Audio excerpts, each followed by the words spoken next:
ओम श्री विष्णवे नमः। ओम श्री गणेशाय नमः। ओम श्री महासरस्वत्यै नमः।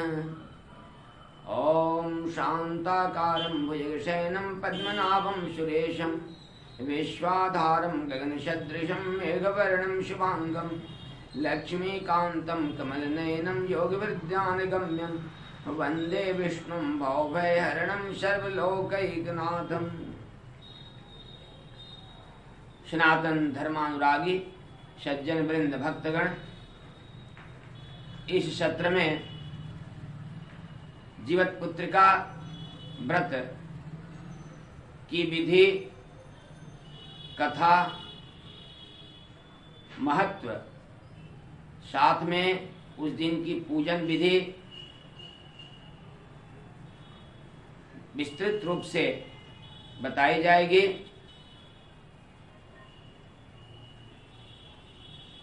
आगामी 18 सितंबर 2022 रविवार को जीवत्पुत्रिका व्रत है।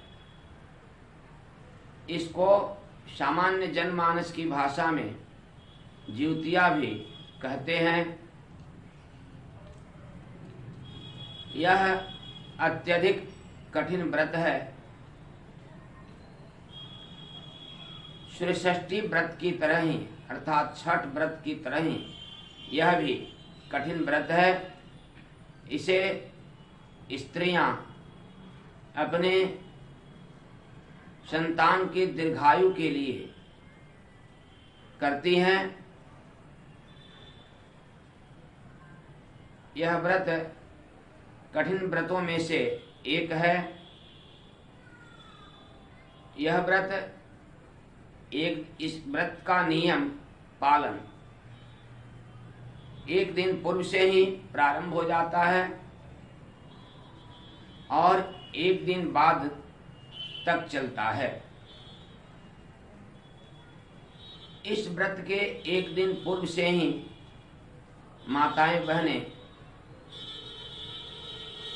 स्नान आदि क्रिया के बाद शुद्ध सात्विक भोजन करती हैं। यहाँ तक कि लहसुन प्याज का भी इस व्रत के एक दिन पूर्व भक्षण करना ठीक नहीं है। अर्थात एक दिन पूर्व से ही शुद्ध सात्विक भोजन आप करेंगे और अगले दिन यानी व्रत के दिन मन में यह संकल्प करेंगे, नित्य क्रिया करने के पश्चात, स्नान आदि क्रिया करने के पश्चात, कि मैं आज जिउतिया व्रत रहूंगी। हे विष्णु भगवान, आप इस व्रत को पूरा कराएं, इसके लिए मैं आपके चरणों में नतमस्तक हूँ। यह संकल्प करके उस दिन व्रत रहेंगे और अगले दिन पुनः सूर्योदय के बाद पारण करेंगे। इस व्रत की विधि में विशेषकर यह है कि एक दिन पूर्व शुद्ध सात्विक भोजन करें स्नान आदि क्रिया के बाद, और यदि संभव हो तो एक ही बार भोजन करें। अगले दिन स्नान आदि नित्य क्रिया करने के पश्चात भगवान भास्कर को अर्घ्य दें। तत्पश्चात यह मन में संकल्प करें कि मैं जिउतिया व्रत रहूंगी। हे विष्णु भगवान, इस व्रत को निर्विघ्नता पूर्वक पूरा कराएं। संध्या समय पुनः स्नान करके जिउतिया व्रत की कथा को श्रवण करेंगे और जीमूत वाहन राजा तथा चील और सियार के पंचोपकार या षोडशोपकार पूजन करके कथा श्रवण करेंगे और आरती करके इस व्रत को करना है। इसमें संध्या समय स्नान के बाद प्रदोष काल में आप जल के मध्य में कुश की बनी हुई राजा जिमूतवाहन की एक कुश से उनकी मूर्ति बनाएंगे, यानी कुश से एक जिमूतवाहन राजा की आकृति बनाएंगे, अर्थात कुश के द्वारा एक मनुष्य की आकृति बनाएंगे जिसे जिमूतवाहन राजा समझकर उनका पूजन अर्चन करेंगे। और साथ में वहीं पर शुद्ध मिट्टी या गोबर की, गाय के गोबर की 2 और मूर्ति बनाएंगे, एक चील के लिए और एक शियार के लिए। दोनों मादा जाति की होंगी, अर्थात दोनों स्त्रीलिंग है। चील भी स्त्री प्रजाति की होगी और शियार भी स्त्री प्रजाति की होगी। जो जिमूतवाहन राजा बनाएंगे एक चौकी के ऊपर, उसके आगे यदि आप संभव हो तो जल के मध्य में थोड़ा सा जल लेकर किसी पात्र में बनाएं। यदि वहाँ संभव नहीं हो तो जो उसकी आकृति बनाए मनुष्य की, उसके आगे किसी पात्र में थोड़ा सा जल रख दें। यह इसलिए कि इसे तालाब के या नदी के किनारे किया जाता है।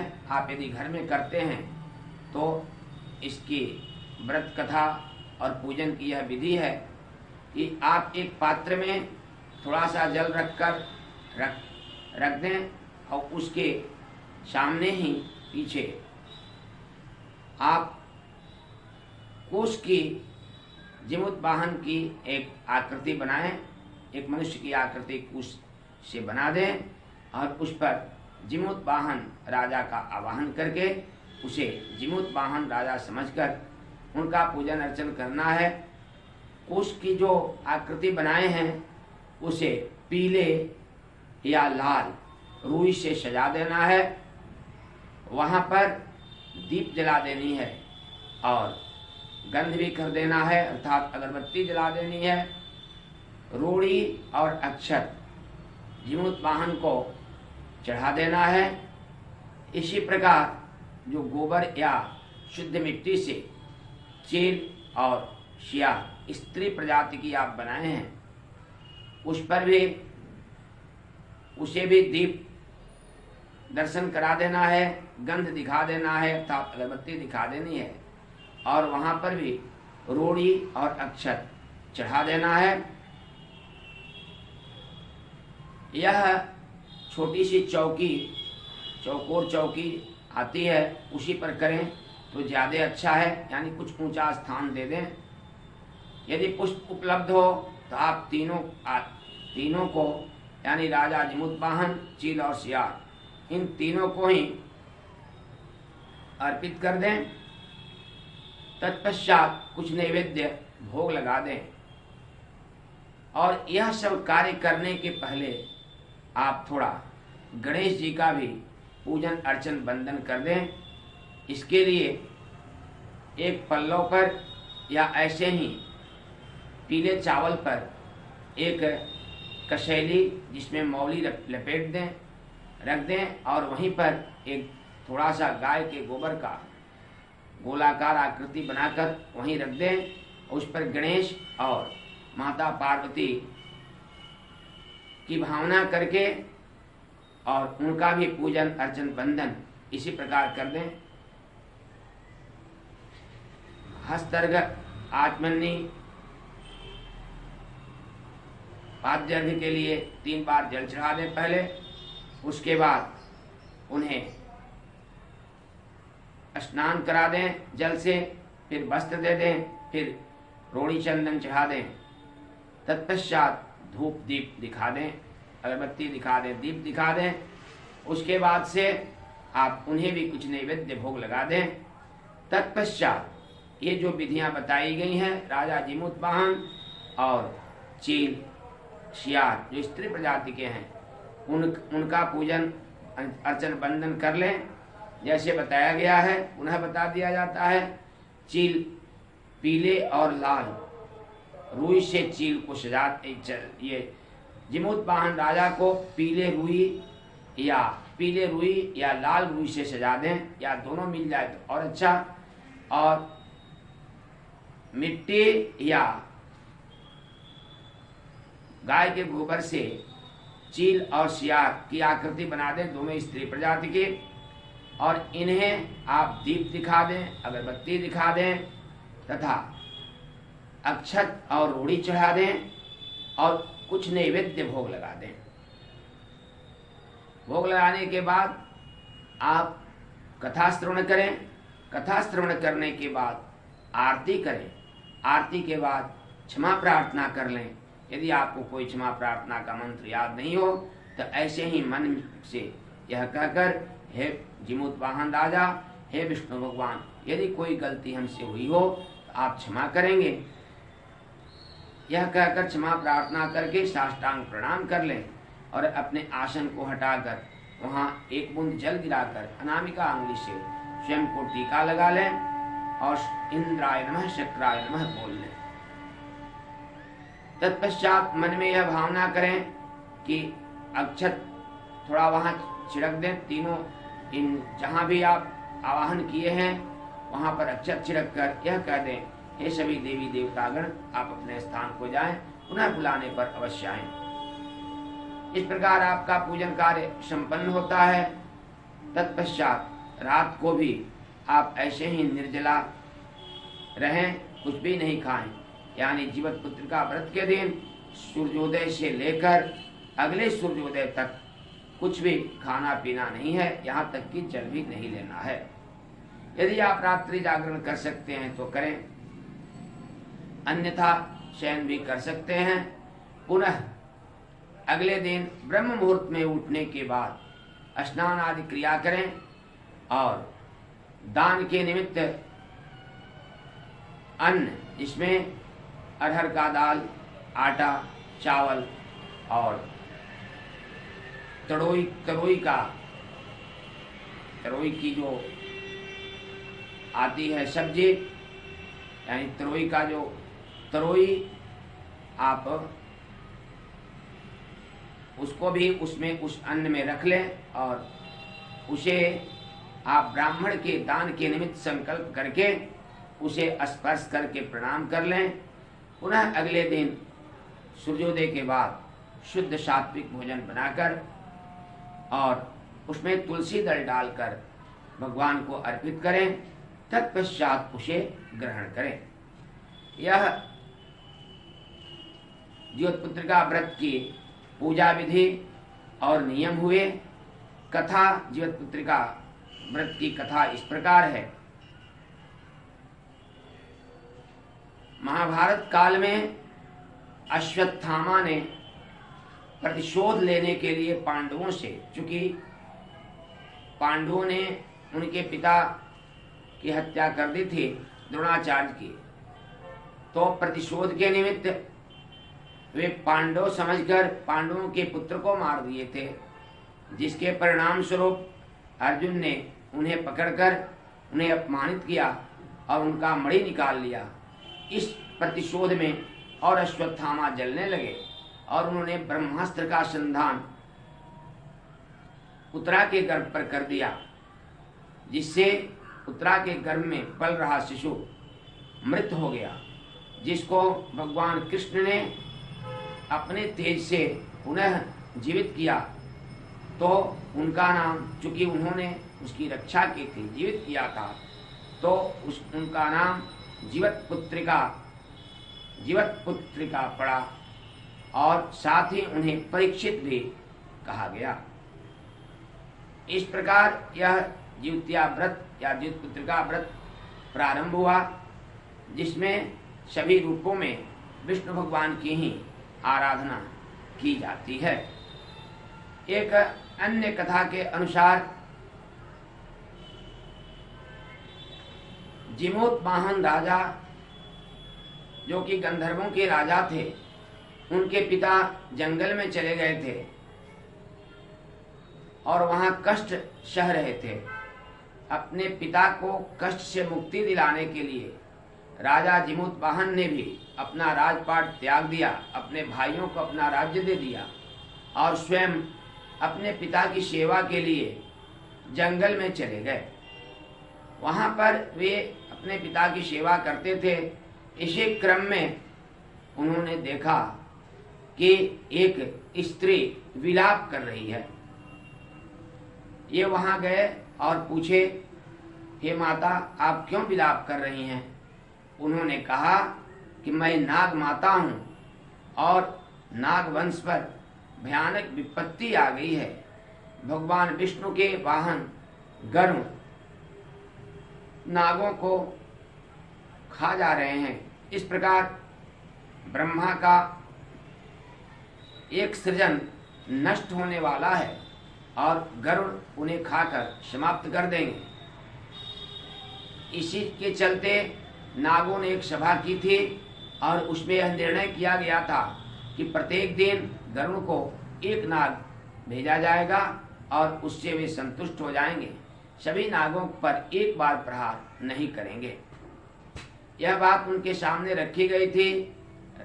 गरुड़ इस बात को मान गए थे। प्रतिदिन उन्हें एक नाग दिया जाता था भोजन करने के लिए। नाग माता बोली, आज मेरे पुत्रों की बारी है। आज मेरा एक पुत्र जाएगा और गरुड़ का ग्रास बनेगा, इसीलिए मैं विलाप कर रही हूँ। राजा जीमूतवाहन बोले, आप सुखी हो जाएं, प्रसन्न हो जाएं, आपका पुत्र नहीं जाएगा और गरुड़ आपके पुत्र को नहीं खाएंगे। आपके पुत्र के स्थान पर मैं जाऊंगा उनका ग्रास बनने। इस प्रकार राजा जीमूतवाहन जहाँ पर नाग को रखा जाता था गरुड़ जी को ले जाने के लिए, वहीं पर ये चादर ओढ़कर पड़ गए। गरुड़ जी आए और इन्हें अपने चोंच में दबाकर ऊपर ले गए। वे आश्चर्यचकित थे कि प्रत्येक दिन की भांति यह ऐसा नाग है कि चिल्ला नहीं रहा है, यह आखिर है क्या? फिर ले जाकर एक स्थान पर रखे। पूछे, आप कौन हैं?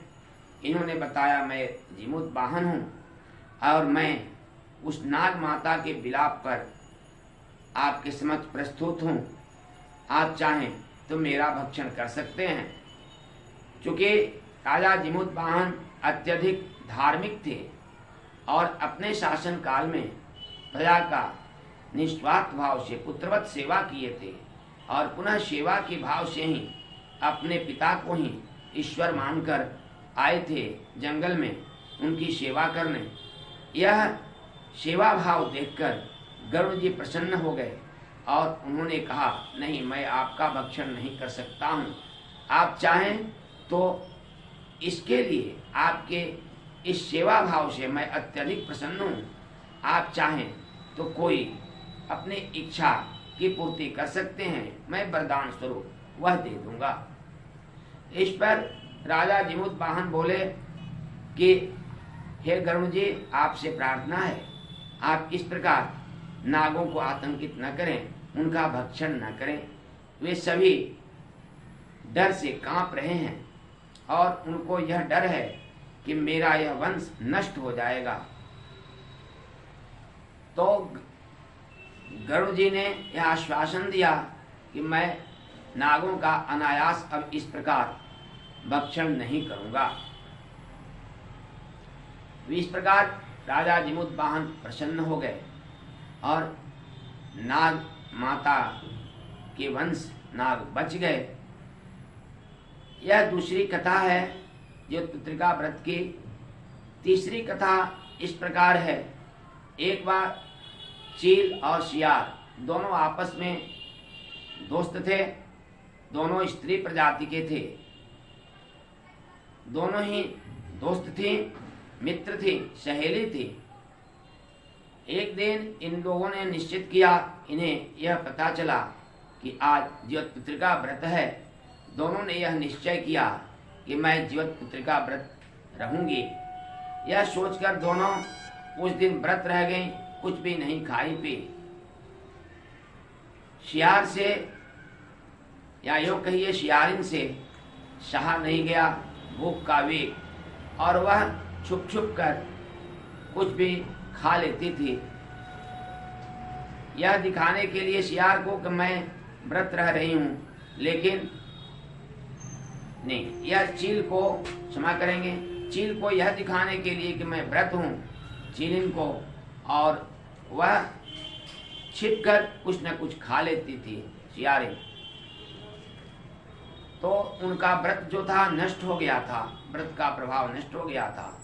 चील जो थी वह कुछ भी भक्षण उसने नहीं किया, वह निराहार और निर्जला जीवपुत्र का व्रत का पालन कर ली, जिससे चील के जो वंश होते हैं, वह जो चील होते हैं वे दीर्घायु होते हैं, और शियार के जो वंश होते हैं वह अल्पायु होते हैं, बहुत जल्द ही वे मर जाते हैं। इसी प्रकार हुआ शियारिन के जो संतानें हुई वह जल्द ही मर जाती थी, और जो चील के संतान थे वे जीवित रहते थे।